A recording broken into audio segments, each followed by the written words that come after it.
बाबा बागेश्वर धीरेन्द्र शास्त्री सनातन एकता पदयात्रा उत्तरकाशी से शुरू करने वाले हैं। अब से कुछ देर पहले बाबा बागेश्वर उत्तरकाशी के गंग नानी पहुंचे, जहां उन्होंने गंगा पूजन किया, जिसके बाद यात्रा का आगाज होगा। और इस यात्रा का मुख्य उद्देश्य सनातन संस्कृति और अध्यात्म के संदेश को जन जन तक पहुंचाना है। पहले इस यात्रा की शुरुआत दिल्ली के छतरपुर से होनी थी, मगर अब इसमें बदलाव किया गया है। उत्तरकाशी का गंगनानी वही पवित्र स्थल है जहां मां गंगा और यमुना का संगम माना जाता है। यात्रा की शुरुआत गंगा पूजन से होगी, फिर इसके बाद मां यमुना के शीतकालीन प्रवास खरसा ली जाएगी।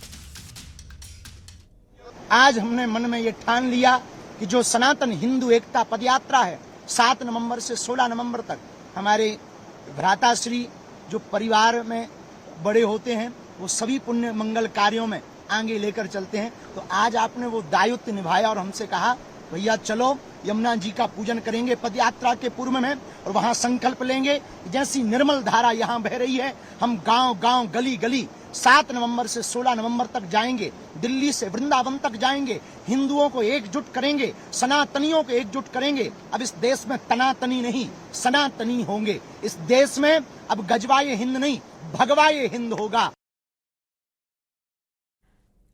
ज़ोहरान ममदानी न्यूयॉर्क के नए मेयर चुने गए हैं। ट्रंप के धुर विरोधी ममदानी की ये जीत कई मायनों में अहम है। ममदानी न्यूयॉर्क के पहले मुस्लिम मेयर बने, जो मशहूर फिल्म मेकर मीरा नायर के बेटे हैं। जीत के बाद अपने समर्थकों के बीच ज़ोहरान ममदानी ने भारत के पहले प्रधानमंत्री जवाहरलाल नेहरू के मशहूर भाषण ट्रस्ट विद डेस्टिनी का जिक्र किया।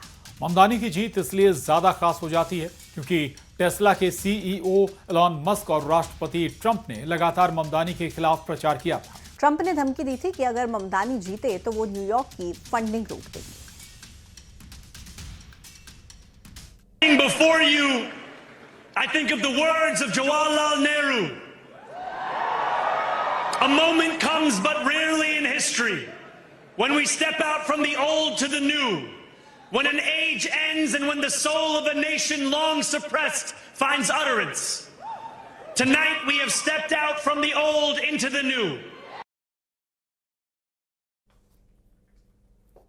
आगे बढ़ेंगे। जबलपुर से खबर है जहां इंडिगो एयरलाइंस की बड़ी लापरवाही सामने आई है। सुबह 9:40 पर डुमना एयरपोर्ट पहुंचने वाली फ्लाइट दोपहर 1:40 पर पहुंची। मुंबई से जबलपुर आने वाली फ्लाइट का पायलट नहीं पहुंचा था मुंबई एयरपोर्ट, और दूसरे पायलट का इंतजाम करने में इंडिगो एयरलाइंस को 4 घंटे का समय लग गया। फ्लाइट लेट होने के कारण मुंबई एयरपोर्ट पर कई यात्री फंसे रहे। राज्यसभा सांसद विवेक तनखा भी मुंबई एयरपोर्ट पर परेशान होते रहे। जबलपुर में आयोजित संत समागम जीवन उत्कर्ष कार्यक्रम में शामिल होने के लिए सांसद विवेक तनखा जबलपुर आ रहे थे।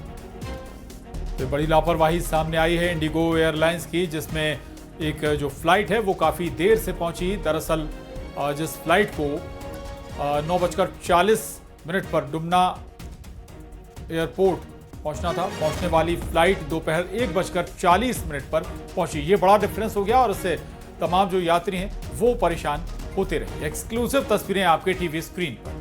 बिल्कुल 4 घंटे की देरी से ये फ्लाइट पहुंची है। पवन पटेल मेरे सहयोगी ज्यादा अपडेट्स के साथ कनेक्ट हो गए हैं।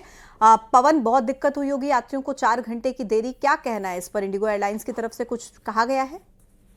जी बिल्कुल, इस मामले में जो है इंडिगो एयरलाइंस की तरफ से सीधे पूरे मामले को लेकर के लीपापोती करने की कोशिश की जा रही है। हालांकि आज छुट्टी का दिन था तो काफी अधिकारी जो है अवकाश पर भी हैं, लेकिन जिस तरह से फ्लाइट लेट हुई और यात्रियों को परेशान होना पड़ा, मुंबई एयरपोर्ट पर तकरीबन 4 घंटे उन्हें इंतजार करना पड़ा, और उसकी वजह सिर्फ एक थी कि जो फ्लाइट सुबह 6:55 पर उड़ना थी उसके पायलट समय पर नहीं पहुंचे, और उसके बाद काफी देर तक लगभग 4 घंटे तक दूसरे पायलट का अरेंजमेंट करने में इंडिगो एयरलाइंस को वक्त लगा, जिसके कारण ये परेशानी हुई। और राज्यसभा सांसद विवेक तनखा भी मुंबई एयरपोर्ट पर ही फंसे रहे, और 1:40 पर जब फ्लाइट पहुंची तभी सभी यात्री अपने अपने गंतव्य तक पहुंच पाए। डुमना एयरपोर्ट पर जैसे ही फ्लाइट लैंड की तो लोगों ने राहत की सांस ली कि फाइनली हम अपने घर पहुंच गए हैं। फिलहाल इस मामले में इंडिगो की तरफ से कोई स्टेटमेंट जारी नहीं किया गया है। शुक्रिया आपका पवन इस पूरी जानकारी के लिए।